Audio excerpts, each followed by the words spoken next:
Bonjour à tous et bienvenue sur Nos objets sont vôtres. Alors je ne sais pas si vous voyez très bien tout ce qui se passe derrière moi, mais en fait je suis en train de ranger ma chambre et je me suis dit j'ai envie de souffler un peu. Ah ben tiens, on est bientôt fin de mois de janvier, j'avais pas quelque chose à faire si la vidéo pour Nos objets sont vôtres, donc me voici. Avec le thème du mois de janvier, c'est donc nos meilleurs moments de 2013. Alors pour ça, j'ai l'idéal, c'est cette boîte.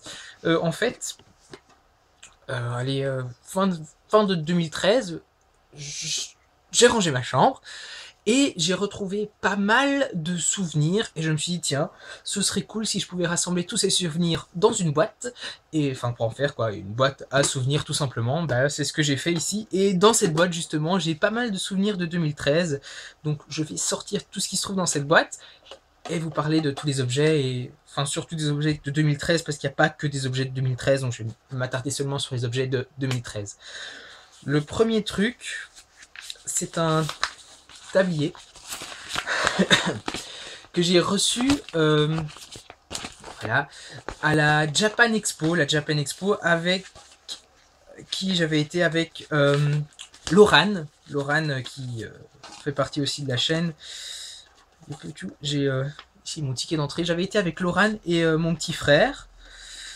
Yeah. Génial ça, c'était un espèce de photomaton.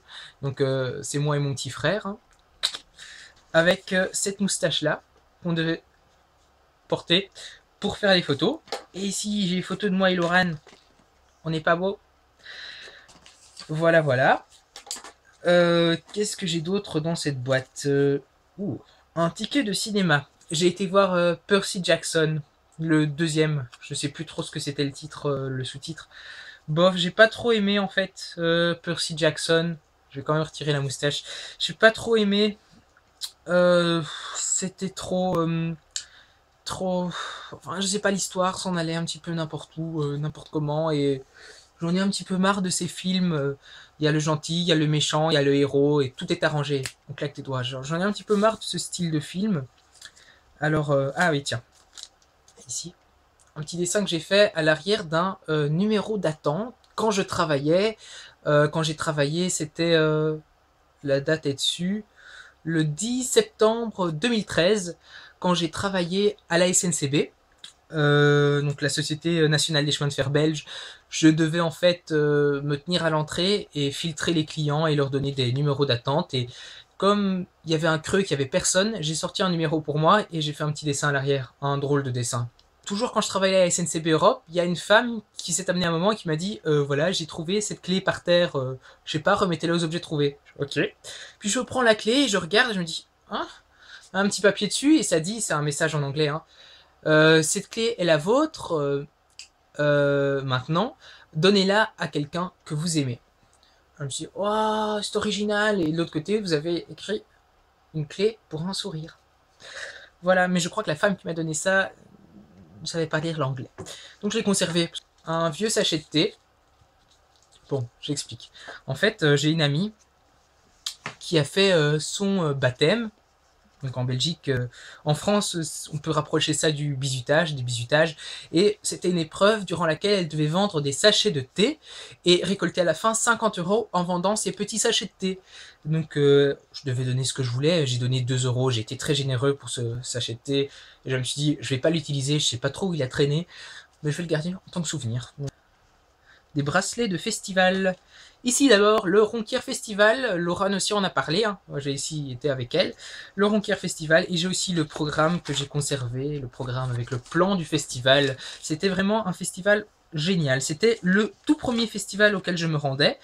C'est vraiment un Ronquière Festival, c'est un tout petit festival, c'est vraiment petit l'espace, mais c'est ça qui est cool, c'est convivial, on rencontre de nouvelles personnes, on se fait de nouveaux amis, on découvre de nouveaux artistes belges, parce que c'est un festival qui assure la première place aux artistes belges. Bon, évidemment, il y avait le gros truc, c'était Mika en fin de week-end, en fin de festival, ça tout le monde était là pour Mika, mais il y avait aussi des artistes purement belges comme Arnaud, par exemple.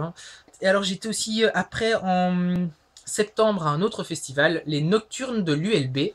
L'ULB, c'est mon université, et donc c'était aussi la première fois que j'allais aux Nocturnes de l'ULB. C'est le même principe, c'est aussi un festival qui met en avant les artistes belges, pas très connus et d'autres plus connus. Il y avait notamment le groupe de rap Las Mala. Voilà, c'était bien sympathique. J'ai justement une photo qui a été prise au Ronquier Festival. C'est en fait un... avec style Polaroid, cette photo qu'elle a été prise. C'est chouette les Polaroids.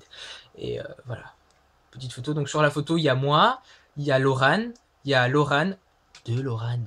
Et il y a Alan. Voilà, c'était des gens très sympathiques. Laurane que je connaissais, et Alan aussi qui est un garçon très chouette.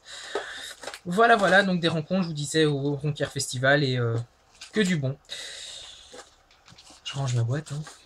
Bon, on va passer à la... C'était donc les bonnes résolutions qu'on prendrait pour 2014. Bah, je suis un petit peu comme Laurane, je fais pas de résolution, parce que je me dis que ça sert à rien. Parce que de toute façon, je vais peut-être faire des résolutions, et puis après... ça va peut-être durer un mois, et puis qu'est-ce que je vais en faire de ces résolutions? Rien du tout.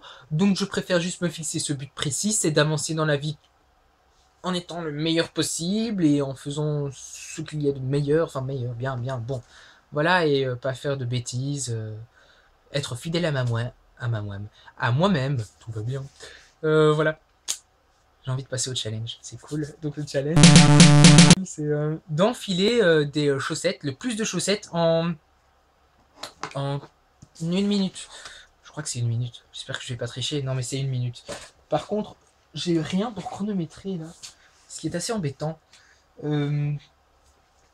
Très embêtant.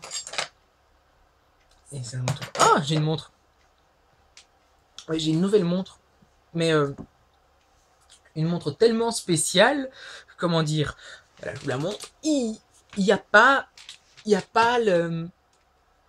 Il n'y a pas les chiffres. Enfin, il n'y a rien pour pouvoir se situer. Il y a juste les aiguilles qui sont un petit peu voilées à cause du crâne derrière qui est un petit peu sombre. Donc, je dois essayer, grosso modo, de deviner l'heure. Top. Bon, alors moi, c'est bizarre, mais en fait, toutes mes chaussettes, elles sont retroussées. Parce que, enfin, c'est un truc qui vient de mon papa. Il dit que c'est mieux pour pouvoir mettre les chaussettes, que c'est plus facile. Peut-être, mais quand on fait un défi de ce style, c'est pas très pratique. Oh, il faudrait que je vérifie l'heure. Parce que je ne sais pas du tout. Avec ma montre qui... Ah! Encore 30 secondes. Je n'ai pas compté le nombre de chaussettes que j'ai mis. J'essaie de me concentrer tout simplement à en mettre le plus possible. J'ai un énorme pied. Il reste 15 secondes. Ah, ça devient de plus en plus difficile. Ah, ça fait bizarre, j'ai des fourmis dans le pied. Je ne sens plus rien. 5 secondes. 4, 3, 2, 1, 0. Voilà. Ouh, mon gros pied. C'est génial. On est fou dans nos objets sont grosses, vraiment. Ah, je sens plus mon pied. Bon. Ça fait.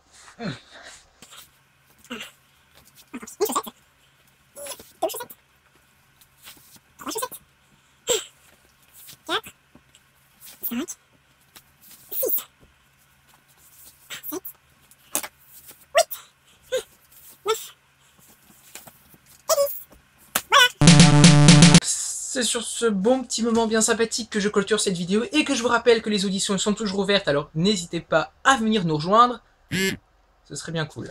Je vous embrasse bien fort et je vous dis à bientôt.